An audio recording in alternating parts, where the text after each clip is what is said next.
लिए क्या अंडरस्टैंडिंग होगी, क्योंकि वो कहाँ से चुनाव लड़ेंगे, उत्तर किस तरीके से चीजें बनी, क्योंकि हर आदमी कहेगा ममता जी कहेगी कि इंदौर हमारा है, दिल्ली का केजरीवाल जी कह रहे हैं वो हमारा, यूपी अखिलेश जी आप लोग हैं, तो इस तरीके देखिए, आपने सही कहा कि जो 26 विपक्षी दलों की बैठक हुई, इसमें बहुत से क्षेत्रीय दल थे जो अपने-अपने क्षेत्रों में बहुत बड़ा दबदबा रखते हैं। लेकिन हमारे गठबंधन का जो नाम ही बना है इंडिया, वो हमारी सोच को बता देता है कि हम अपने हितों को पीछे रखते हुए इंडिया, भारत को आगे ले जाना चाहते हैं और हम वो लोग हैं जो डॉक्टर बाबा साहब भीमराव अंबेडकर को मानने वाले हैं और जिन्होंने संविधान में लिखा है कि इंडिया दैट इज भारत और भारत दैट इज इंडिया। तो क्षेत्रीय दल अपने हिसाब से क्या अपने अपने क्षेत्रों में चुनाव लड़ेंगे, उन्हीं के नेतृत्व में चुनाव लड़ा जाएगा, क्या ऐसा भी तय हुआ है कि यहाँ पे अखिलेश यादव के नेतृत्व में लड़ेंगे, बंगाल में ममता जी के नेतृत्व में लड़ेंगे, यहाँ कांग्रेस मजबूत है वहाँ कांग्रेस के नेतृत्व में, क्या ये तय हुआ है वहाँ पर? देखिए, अभी जो ये बैठक हुई है इसमें 26 दलों ने बैठ करके सबसे पहले अपने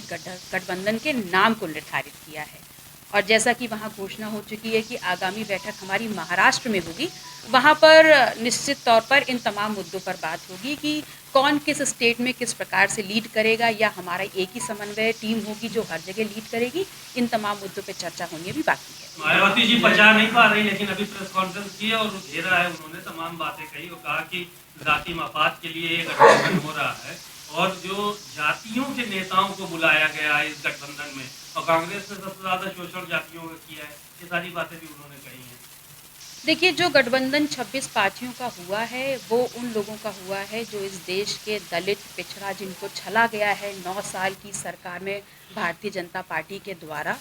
उन लोगों की आवाज़ को वहाँ तक पहुँचाने के लिए ये गठबंधन हुआ है और हम विश्वास रखते हैं कि हम बाबा साहब भीमराव अम्बेडकर को मानने वाले लोग हैं, हम संविधान को मानने वाले लोग हैं। तो हमें संविधान में जो वर्णित चीज़ें हैं वो चाहिए और उस बात की लड़ाई है, क्योंकि भारतीय जनता पार्टी ने इसी समाज के लोगों को, दलित को, पिछड़ा को, किसान, कमेरा, मजदूर को 5 किलो राशन के नाम पर ठगने का काम किया है। एक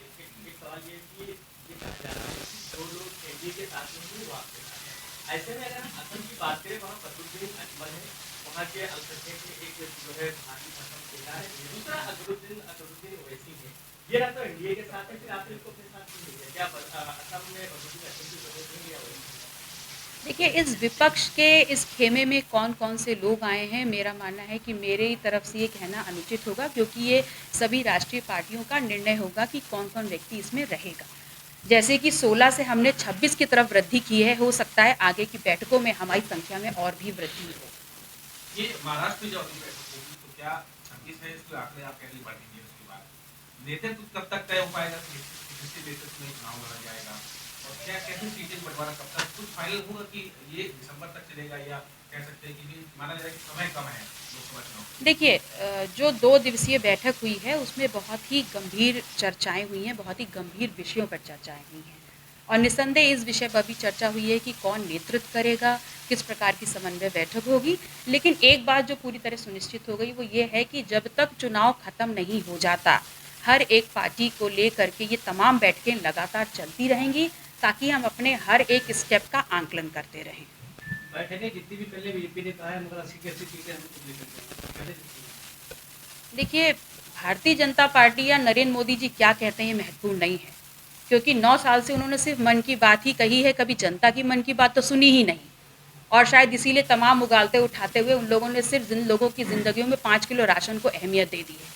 लेकिन मैं फिर दोहराऊंगी कि हम वो लोग हैं, हम वो विपक्षी लोग हैं जो इस देश की रीढ़ हैं, दलित, शोषित, पिछड़ा वर्ग हैं, जो डॉक्टर बाबा साहब भीमराव अम्बेडकर को मान। विगत 2 दिनों में बेंगलुरु में जो 26 विपक्षी पार्टियों का एक बैठक हुई और जिसमें इंडिया के नाम से गठबंधन का नया नाम घोषित हुआ है, क्योंकि ये समावेशी गठबंधन है जो कि इसका नाम खुद ही अपने आप में बताता है, दर्शाता है। तो यहाँ पर जम्मू कश्मीर से लेकर कन्याकुमारी तक रहने वाले हर एक व्यक्ति के सहूलियत और उसके उद्धार और उसके आगे बढ़ने के जितने भी रास्ते हो सकते हैं, उन तमाम मुद्दों पर वहाँ पर हमने उत्तर प्रदेश की तरफ से उत्तर प्रदेश की जनता के विषय और मुद्दे रखने का काम किया है और ये उद्देश्य लेकर के ये गठबंधन आगे बढ़ेगा कि 26 पार्टियाँ हर मुद्दे पर, चाहे बेरोजगारी हो, चाहे महंगाई हो, चाहे जातिवार जनगणना हो, चाहे रोजगार हो, इन तमाम मुद्दों पर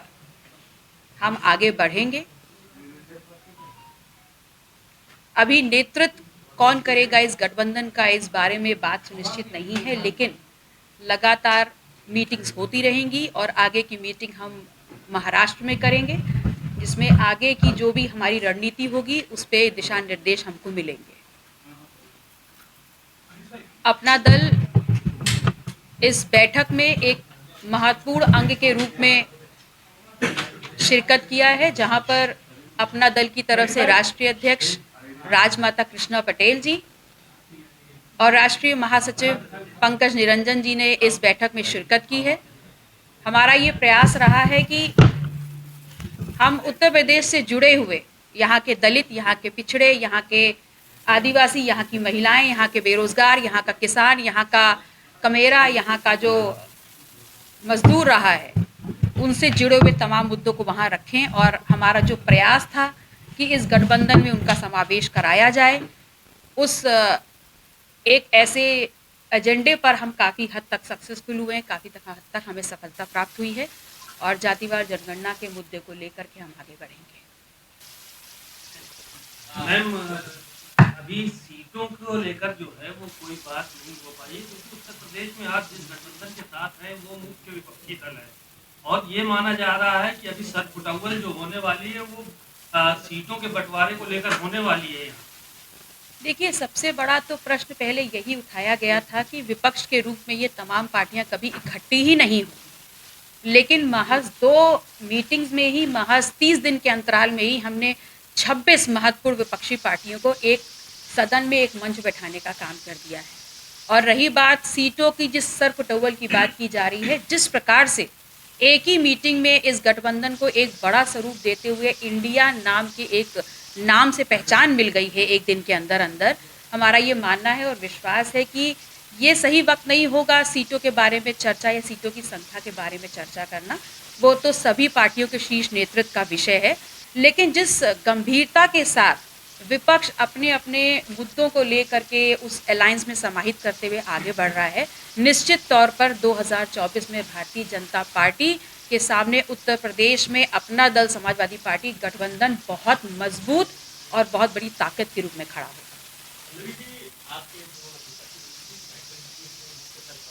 और हम उसी को मानते हैं जो कॉन्स्टिट्यूशन में निहित है, India that is Bharat, Bharat that is India. BJP कह रही दूल्हा तैयार नहीं है और ये लोग बारात लेके चल दिए हैं और प्रधानमंत्री के आगे कोई भी ऐसा चेहरा नहीं है जो उनके आगे टिक पाए।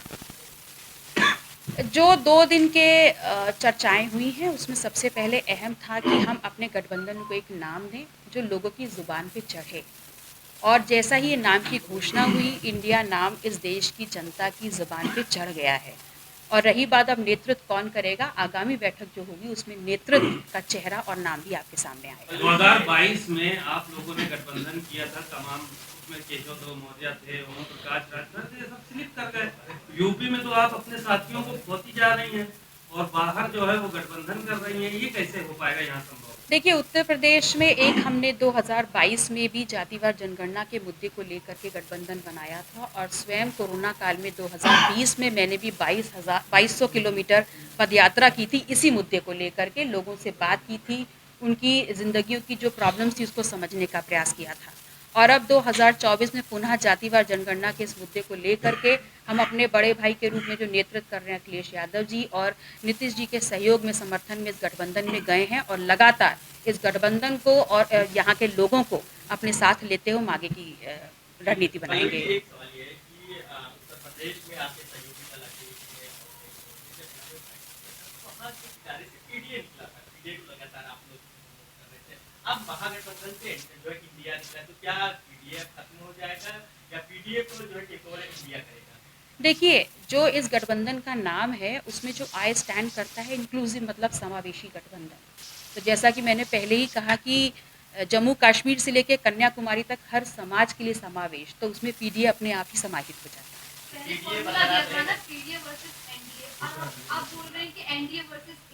क्योंकि हमारे साथी बढ़ गए हैं, उस इंडिया में ही हमने अपने पीडीए को भी समाहित किया।